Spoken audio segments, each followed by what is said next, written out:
Here's a brief talk on why myths matter, focusing on the Iliad. Around about 20 years ago, my friends and I were studying Latin. We would have been around about 16 years old. And this was it would have been the mid-1990s, and we had the absolutely wonderful Mrs. Walker teaching us.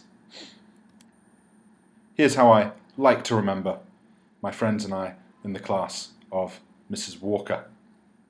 I think I would have been perhaps the angry-looking guy with the beard. I'm not sure it was exactly like this. However, our memories can sometimes deceive us.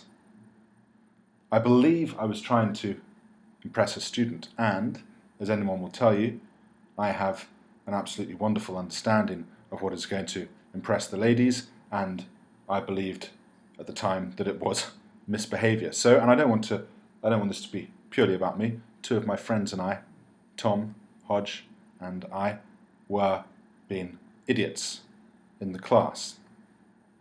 This was to impress, what was her name? I believe her name was Holly. Again, I can't remember exactly what she looked like. Mid-1990s, she probably looked to me something like this. However, the reality may have been vaguely different. It obviously goes without saying that she was not in any way impressed by any of the things that I was saying. The main point being that after the three of us were being such fools, I remember that Mrs. Walker became upset and started crying and left the room. And I remember that another teacher came in and basically told us that the morning of this day she had found out that her father had died, and the three of us had obviously pushed her over the edge. I remember at that point thinking that Mrs. Walker could have been just like my godmother, who I loved very much. And I remember thinking, exactly the same age, she's very similar to you in many different ways, and I have just made you cry on the day that your father has died. And I remember thinking that I was a complete idiot. I did, by way of, in some way, making myself not seem quite such a horrible young person as I definitely was, I did go into town and get her some flowers to say sorry, which Tom Hodge and I then presented her with in our next lesson, and she seemed to be much more forgiving than she probably was. I do, however, also remember Tom saying to me, "What kind of flowers have you bought?" And Mrs. Walker saying they're chrysanthemums, and him going, "You shouldn't get chrysanthemums, you only give chrysanthemums to someone when someone has died." So actually, as I write this, I'm thinking that although I was an idiot, maybe I wasn't the biggest idiot. Maybe unfair of me. Anyway, let's let bygones be bygones. Mrs. Walker, however, did simply smile because she was far too classy for this sort of thing and say, actually, they were very appropriate. The important lesson from all of this was, however, that we're not always good adolescent boys. That shouldn't excuse what I've done, but we're not always great with empathy. But the importance of it was that this was maybe a lesson for me, seeing this person, and one doesn't want to be pathetic, but too many young people obviously would see educators, teachers as being their enemies, and she was nothing of the sort. I was able to see her perhaps as a human being rather than just this person that I was allowed to upset in the completely and utterly futile attempt to impress somebody in the class, a girl in the class. I was, and indeed, of course, still am, a massive idiot. What is interesting is, following on from this understanding of the human condition, Mrs. Walker then actually stopped teaching us Latin at the end of that year and began to teach, at least Hodge and me, Greek. Tom, I think, was obviously too much of an idiot to carry on with Greek. And we learnt about the Iliad. And the Iliad, this wonderful poem by Homer about the Trojan War, or more specifically about a particular period during the Trojan War. It focuses on the wrath of Achilles. I've put in here a picture of the beautifully handsome and wonderfully talented Brad Pitt. The poem is about the wrath of Achilles. Now, why was Achilles so wrathful? Achilles was wrathful, was filled with this wrath early on because his leader Agamemnon, the king of all of the Greeks, takes away in a fit of sort of anger, and pettiness takes away Briseis, Achilles' prize, his slave girl.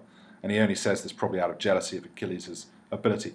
Achilles, and this is how wonderful Homer is, Achilles, our hero, then spends the majority of the poem sulking.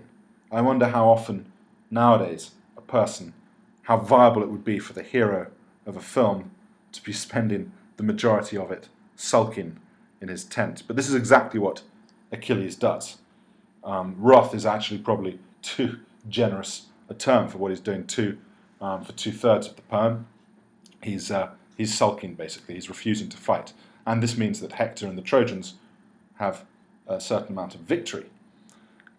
Eventually, Achilles' beloved Patroclus. Now, a lot of people try and figure out whether or not Patroclus and Achilles were lovers, and I think that's a fairly pointless exercise. What we need to understand is that Achilles dearly loved Patroclus in whatever form that was. It was a very real love. Patroclus puts on Achilles' armour and goes out to fight in order to encourage the Greeks, pretending to be Achilles. He then comes into contact with Hector. Hector, believing that he is Achilles, defeats him, and Achilles is enraged, is filled with this wrath that we talk about, and rejoins the battle, and eventually defeats Hector.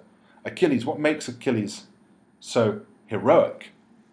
Well, I suppose that you could look at these two epithets that I've put in here. An epithet is kind of like, I'm trying to think, it's not so much like a nickname, it's kind of like, it's an idea, it's like a central idea that defines a person, a small sort of definition of a person. So it's swift-footed Achilles because he's so fast, or Achilles of the long spear because he's so violent. But you would imagine then that his heroism is based upon his Aristeia. You would imagine that it's based on his military, his martial valor, his ability to fight well, his ability to kill people. That's what makes him a hero, so you would think.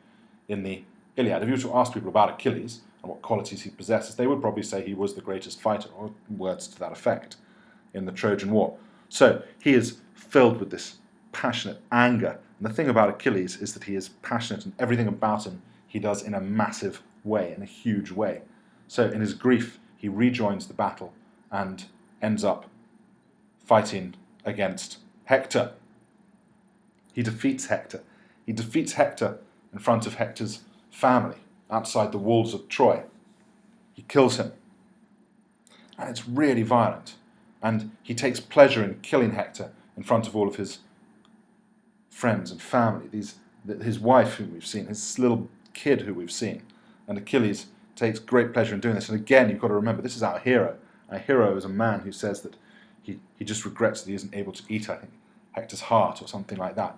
It's so violent and it's so awful, and yet this man is supposed to be our hero. And as if this were not enough, killing him in front of his family, he then drags his body around the walls of Troy, doing great sort of dishonor to his family, to his spirit.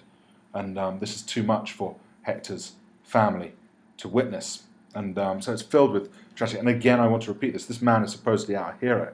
Our hero is a man who is able to kill people in this brutal fashion.